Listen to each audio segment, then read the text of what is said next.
Hello बच्चों, welcome to commerce class. आज हम पढ़ेंगे partnership part third, retirement of a partner का क्वेश्चन नंबर 6, जिसमें दिया गया है एक फर्म में ए, बी, सी 3 साझेदार हैं। लाभ हानि के विभाजन का अनुपात क्रमशः 1:2:2 है। 31 मार्च 2015 को उनका चिट्ठा अग्रांकित था।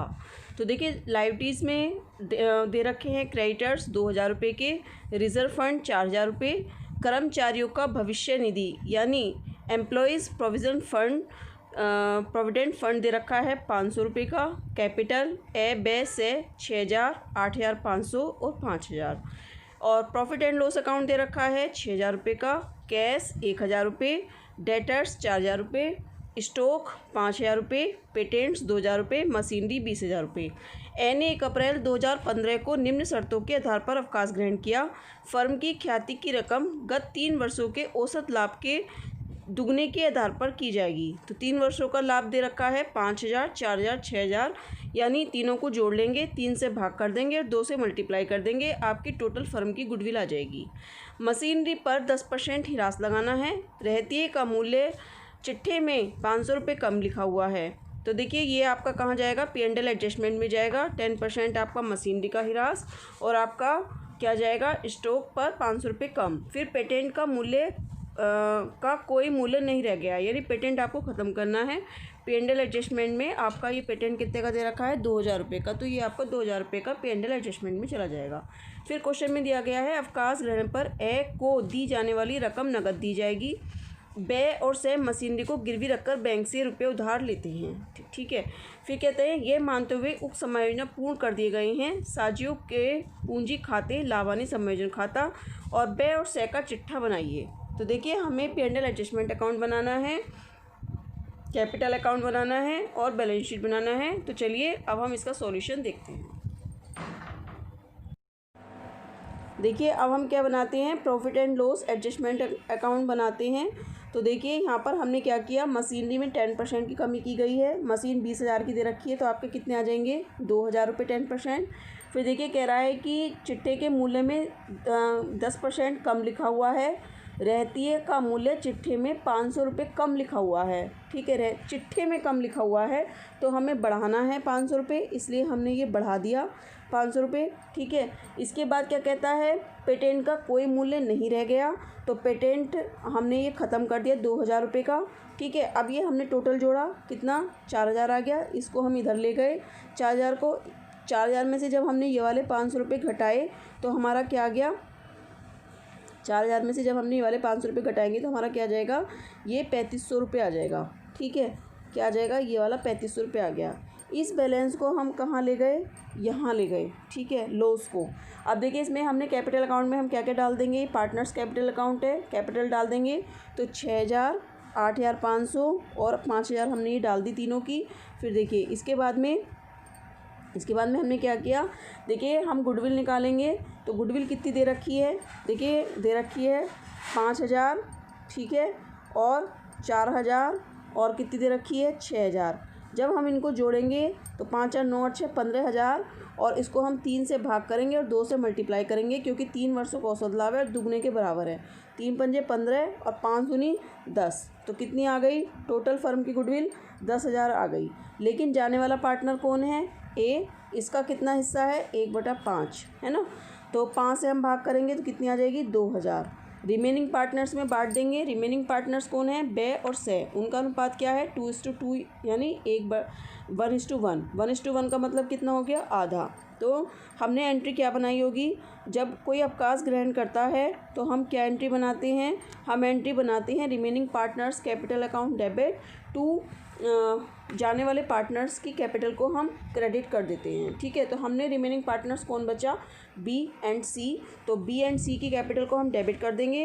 बीज capital debit, C's capital debit to A's capital. A's capital में कितनी आएगी, जो उसकी गुडविल की अमाउंट अभी हमने कैलकुलेटेड करी है, तो कितनी आई थी, 2000 रुपये। 2000 रुपये डाल देंगे और इसको 1:1 रेशियो में बांट देंगे, क्योंकि जो पार्टनर बचे हैं उनका जो रेशियो है वो 2:2 है, और इसको अगर हम शॉर्ट करेंगे तो 1:1 हो गया। तो 2000 को जब हम 2 पार्टों में बांटेंगे बराबर बराबर में, तो कितना आएगा, 1000 1000, ठीक है। तो हम क्या करेंगे, हम जब ए के कॉलम में लिखेंगे तो हम क्या लिखेंगे, बाई बीस कैपिटल बाई सीज कैपिटल, लेकिन अमाउंट किसके कॉलम में लिखते हैं, हम ए के। और उसी प्रकार से हम टू एस कैपिटल लिखेंगे और दोनों के खातों इसमें लिख देंगे, बीस में और सीज में, ये लिख दी, ठीक है, टू एस कैपिटल, ठीक है, ये डल गई गुडविल वाली अमाउंट। अब देखिए इसमें रिजर्व फंड दे रखा है, रिजर्व फंड कितना है, 4000 रुपये का, तो 4000 को भी हम किस रेशियो में बांट देंगे, 1 इस वाले रेशियो में हम बांट देंगे 4000 को, ठीक है। तो हमने बांटा रिजर्व फंड, तो हमारा ये आ गया 800, 1600 और 1600। इसके बाद देखिए हमारा क्या दे रखा है, प्रॉफिट एंड लॉस अकाउंट दे रखा है, प्रॉफिट एंड लॉस अकाउंट भी हमने ये बांट दिया, ठीक है। अब हमारे सारे आइटम डल गए हैं, कैपिटल भी डल गई, गुडविल भी डल गई, रिजर्व फंड डल गया, P&L डल गया, ठीक है। इधर लॉस डल गया हमारा डेबिट साइड में, ये आपका डेबिट है और ये आपका क्रेडिट है। तो डेबिट साइड में आपने ये वाला आपका लॉस है, ये आपने लॉस डाल दिया, ठीक है, और ये गुडविल डाल दी। अब देखिए आप क्या करेंगे, अब नीचे क्या कह रहा है वो कि अवकाश ग्रहण पर ए को दी जाने वाली रकम, अब कुछ नहीं कह रखा। देखिए अब हम क्या करेंगे, अब इस बैलेंस को हम लगा देंगे टोटल को।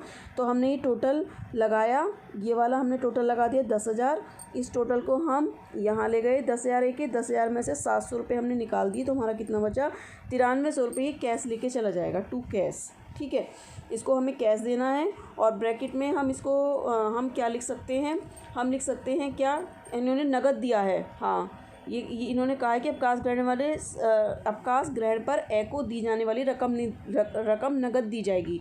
तो नगद देने की वजह से हमने इसको क्या लिख दिया, टू कैश लिख दिया, ठीक है। फिर हमने इनका टोटल लगाया, इसमें से हमने ये वाला टोटल घटा दिया, तो हमारा ये आ गया बैलेंस CD। और इसका टोटल हमने लगाया तीनों का, तो हमने ये वाला बैलेंस घटा दिया, तो हमारा ये वाला बैलेंस आ गया। क्लियर हो गई इतनी बात, एक बार आप देख लीजिए, मैंने हटा दिया है। अब देखिए इससे रिलेटेड आपको यहाँ तक क्लियर हो गई बात। अब हम क्या करेंगे, अब हम बनाएंगे बैलेंस शीट। देखिए मैंने यहाँ पे कैलकुलेशन आपको करके दिखा दी है, कैलकुलेशन ऑफ गुडविल मैंने वहाँ भी करके दिखा दी थी। 5,000, 4,000, 6,000, 3 से भाग करी, 2 से मल्टीप्लाई करी, 10,000 आया, 10,000 को 1/5 से भाग करी, 2,000 आ गया, ठीक है। अब देखिए लायबिलिटीज़ में हम क्या डालेंगे, क्रेडिटर्स डालेंगे हम, तो हमने क्रेडिटर्स डाल दिए अपने 2,000 रुपये आ गए। बैंक लोन में क्या, क्योंकि इन्होंने गिरवी रख कर ली है, किसको, मशीन को गिरवी रख कर ली है, तो देखिए बैंक लोन कितने, उसका कितना अमाउंट आया था, 9300, तो 9300 हमने डाल दिया। फिर देखिए एम्प्लॉयज़ प्रोविडेंट फंड डाल दिया हमने 500 रुपये का, ठीक। उसके बाद में हमने कैपिटल दोनों की रिमेनिंग पार्टनर्स की, तो रिमेनिंग पार्टनर्स कौन बचे थे, B एंड C। तो देखिए ये हमारा B है, B एंड C, धोखे से A लिख दिया है, B एंड C, ठीक है। 10,100 और 6600। इधर देखिए कैश डालेंगे, कैश क्वेश्चन में दे रखा है 1,000 रुपये का, हमने एजिट डाल दिया। डेटर्स 4,000 रुपये के दे रखे हैं, 4,000 रुपये के एजिट डाल दिए। स्टॉक देखिए 5,000 का दे रखा है, इसमें लिखा था ना कि 500 रुपये कम लिखा गया है, जब हमने P&L एडजस्टमेंट अकाउंट बनाया था तो हमने 500 रुपये क्रेडिट साइड में डाला था, इसलिए हमने इसमें 500 रुपये जोड़ दिए, तो हमारे कितने आ गए, 5500 रुपये। फिर देखिए पेटेंट तो हमने ख़त्म ही कर दिया था, ठीक है। फिर देखिए मशीनरी में 2,000 रुपये का डेप लगाया था, ठीक है। तो डिक्रीज़ यानी डेप, डिक्रीज़ लिखा है, डेप कर दो, कुछ भी कर दो, आप डेप भी लिख सकते हैं, डिक्रीज़ भी कर सकते हैं। तो 20,000 में से 2,000 रुपये निकाल दिया, तो आपका कितना आ गया, 18,000 रुपये। अब देखिए इनका टोटल लगाया आपने, तो इसका आ गया आंसर आपका 28,500। तो देखिए क्वेश्चन आपका मैच हो गया है।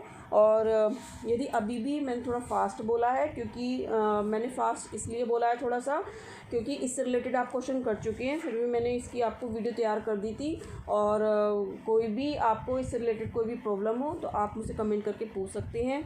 Okay, thank you.